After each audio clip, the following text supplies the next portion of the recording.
Hey folks, in this episode I'm checking out Pains and Aches, the long-awaited sequel to 2009's Knight and Grail, developed by Wide Pixel Games and published by Psytronik. The story with this one picks up right from where Knight and Grail ended, with an illustrated intro sequence recounting what happens next, with the Knight having successfully recovered and delivered the Grail to the Archmage, fulfilling his part of the bargain.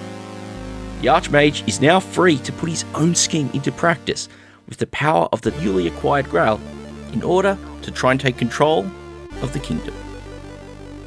In an absolutely wicked twist of fate, the Archmage's beloved suffered the exact same fate as the Knights, and he absconds in terror.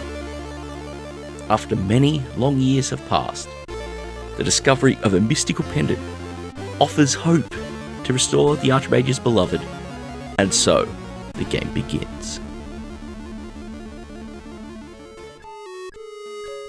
Much like its predecessor, Pains and Aches has you working your way through a gigantic castle, platforming around, attacking, and avoiding enemies, plus collecting items, all towards your primary quest, locating the Pendant. As things open up, you'll start out unarmed, though this is not going to be for long, as you'll handily discover a slotted pendant. Sadly, the game isn't over here. This isn't the one you're questing for, but it's very handy because it functions as your weapon throughout the game. Well, it will at least once you acquire a few gems for it, such as the ruby, allowing you to fire blasts across the screen. Now, other gems can also be acquired, and they offer alternate effects, like the emeralds, which add a wave effect to your blasts. The pendant is equipped with 2 slots, and you can cycle the gems placed in these slots with the F1 and F3 keys. On top of that, you can even acquire multiple gems of the same colour. And if you do, you can equip both at once, which grants you an even more powerful version of that gem's blast. This becomes very handy for clearing out some of the tougher enemies across your travels.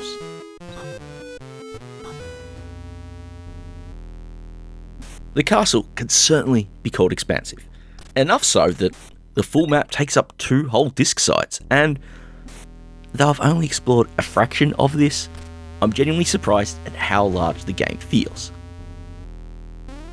You won't be exploring it continuously though, as it's conveniently broken up into many smaller sections. Within an individual section, you'll be freely moving about, travelling between them, as indicated by arrows at the exits of previous rooms, will require disc access. For most folks, it might sound that this is going to be painful, but it's actually quick enough to not make it a chore, with a new section loading in about 10 seconds. As a bonus though, it's compatible with more than just the trusty 1541 drive. So those of you who choose to go down the SD to IEC route are not going to be left out of the fun here. An expansive castle sounds like a challenge, right? And in the event you do get lost, you can easily bring up a map from a quick tap of the spacebar. Here you'll see your elapsed game time, but also the portions of the map you've explored so far. You'll also find map pieces as you go exploring, and these will fill out the map, showing you the full layout of that section. This is incredibly useful for working out whether you've truly explored every single nook and cranny. But such exploration is all for naught without a good save system on offer. Thankfully, Pains and Aches delivers on that too. As you explore, you're going to run into the Shrines of Rebirth. Activating these by pulling the joystick down, and then a quick tap of the spacebar will save your progress to disk and allow you to resume right where you left off when you start up the game for your next play. Or, more commonly, after you happen to be defeated in battle. Here you'll get the game over message, and a quick hit of the fire button triggers the game and reloads your last save.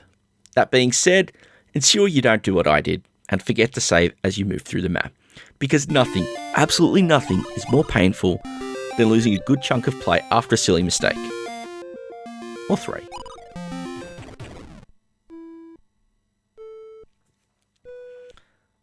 Eventually, your explorations will lead you to one of the many bosses located around the castle.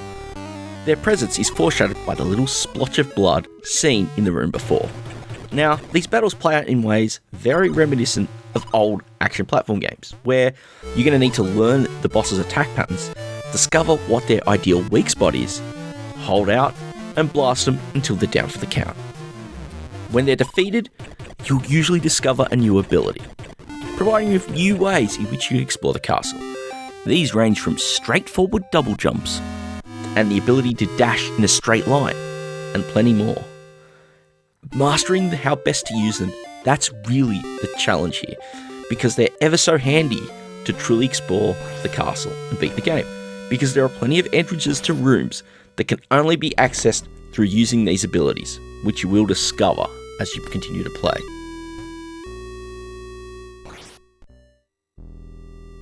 Though exploration makes a large chunk of the pains and aches experience, it's not the whole experience.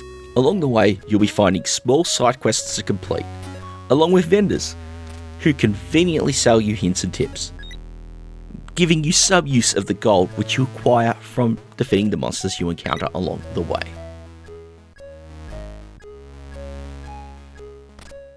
From the opening title graphics and the intro sequence, the graphics here are lovingly crafted, presented with a very gloomy tone, and that ultimately really suits the quest in which you're working through. This is strongly complemented by the soundtrack, which contains unique themes for each section of the castle, but also adds to that gloomy, melancholic feeling.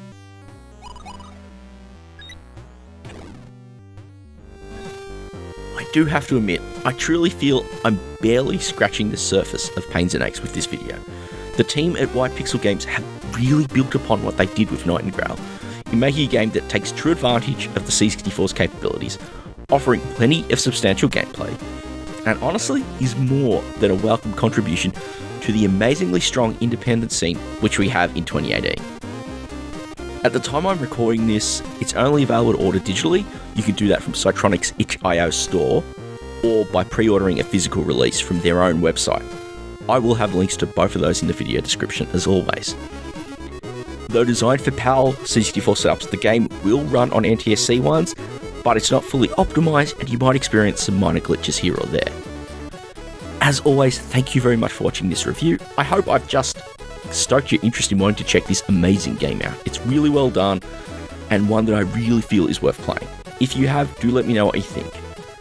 If you're considering it, let me know as well. I really like showing off the new releases that are coming out in this era. It's amazing what talented developers and teams can do on such hardware.